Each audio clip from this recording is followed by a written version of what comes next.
This is a little thing I like to call YouTube therapy.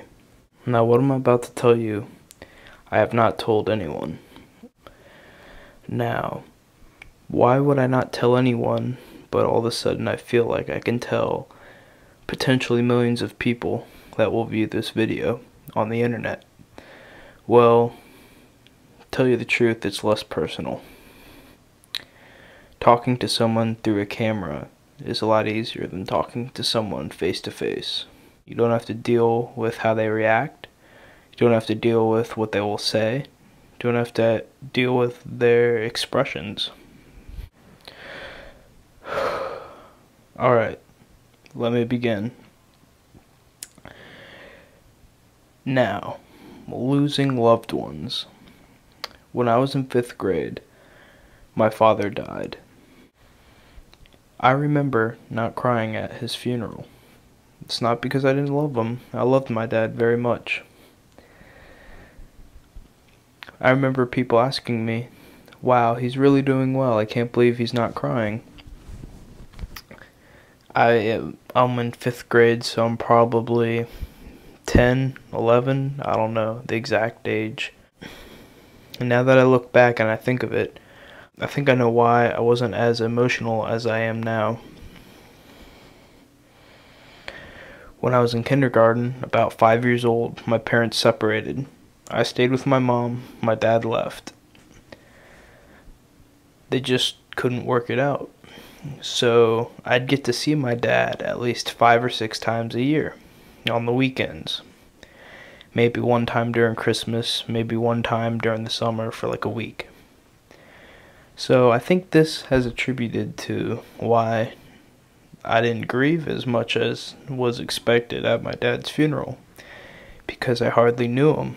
I mean, I knew who he was, but I was so used to not seeing him for months at a time that it took me almost a year after he died to realize the effect it would leave me. I loved him very much. The summer, it was actually the summer of 5th grade going into 6th grade. I remember it very well. In summer camp, I learned how to play chess. I remember my dad always loved to play chess. And one of the reasons why I learned and taught myself is so one day I could play him. Now, fast forward 3 weeks. I'm in St. Pete, where my dad lives, and where most of my family lives. And I'm waiting at my grandmother's house, my grandpa's house, to go visit him. Because I was going to stay there for a couple days and then go to my dad's and stay a week with him when he had off of work. So the day comes, they drive me to his house. We knock on the door, nothing happens. I look inside, nothing happens. I don't see anyone. I go around back, I don't see anyone. So, and his car's in the driveway. So he's had car trouble in the past, so I figured he took the bus and forgot I was coming at this time. He'll probably be back later. We wait about 30-40 minutes, nothing happens. My grandparents decided to take me to my aunt's house to spend the night.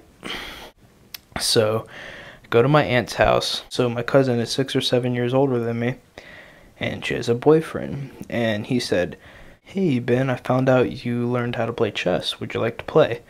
And he's very competitive, so I played him a couple times. Finally, I beat him after a long time of playing. But he was a real nice guy. One of my favorite boyfriends that she had when I was young. Very impressionable. He was real nice to me. And I remember sitting up in the bed upstairs, playing chess with him. And I remember just start crying out of nowhere. And he's like, "Ben, what's happening? Are you alright?" And by this time, it's been 4 or 5 days since I was supposed to be with my dad. And I started crying, and I said, "I think my dad's dead." And he said, "Don't say that. That's ridiculous. That never happened." I forgot about it. The next day goes by. My mom picks me up, and I said, "I wish I could go by Dad's." So we went by Dad's one more time, called him, left messages, knocked on his doorbell. Everything, nothing happened. So we finally went home. Didn't think anything about it. A week later, we got a call Or my mom got a call. I remember I was watching Scooby-Doo. I remember the phone ringing and my mom going in her bedroom. And I didn't see her, and it was my bedtime. I was supposed to be going to bed, but I continued to watch Scooby-Doo. She calls me in her room, and I could just tell by the look on her face. I said, "Is it Dad?"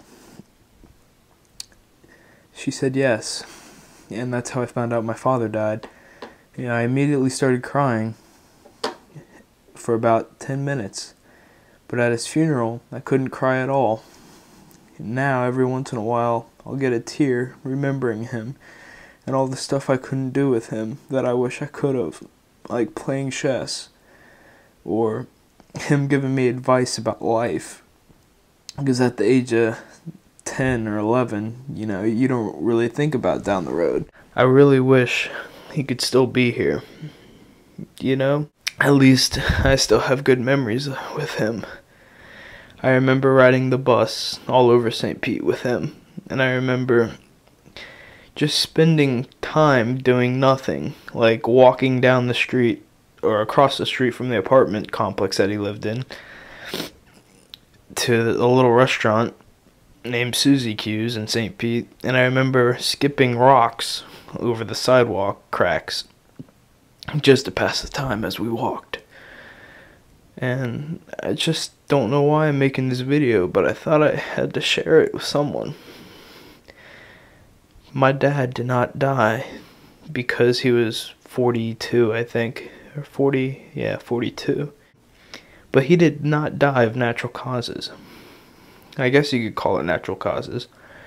But he was sick. That's what I tell people if they ever ask me about my dad. I tell them he was sick.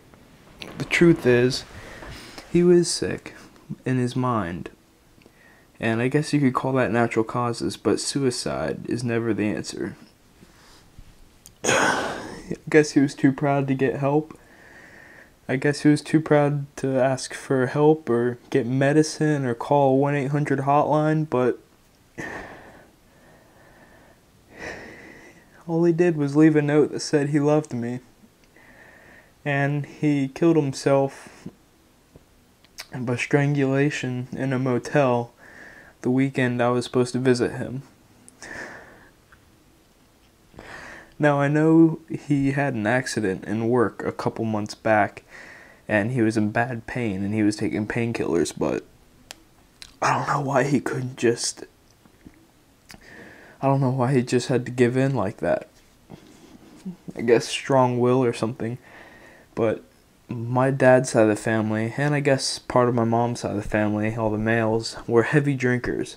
And if you don't know, alcohol is a depressant. It depresses you. It's a downer. But it just saddens me inside to see people drink, because I don't want them to end up like my dad. That's, I guess, is the main reason why I will never touch an alcoholic beverage, whether it be beer, wine, anything, because I don't want to end up like another statistic. My uncle committed suicide, my dad's brother, and that put my dad in Great Depression. 4 years later, he killed himself. And I was doing some genealogy a couple years ago, and I found my dad's side of the family, there's like 8 suicides in the past 100 years. It's really sad. I just don't want to end up like that.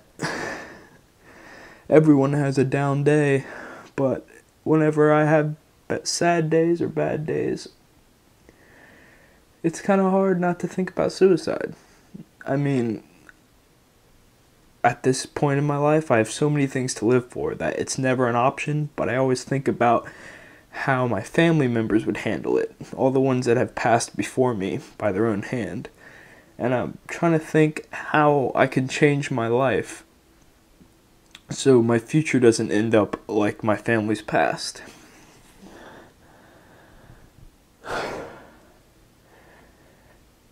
If you ever feel like you need help, there's always someone to talk to.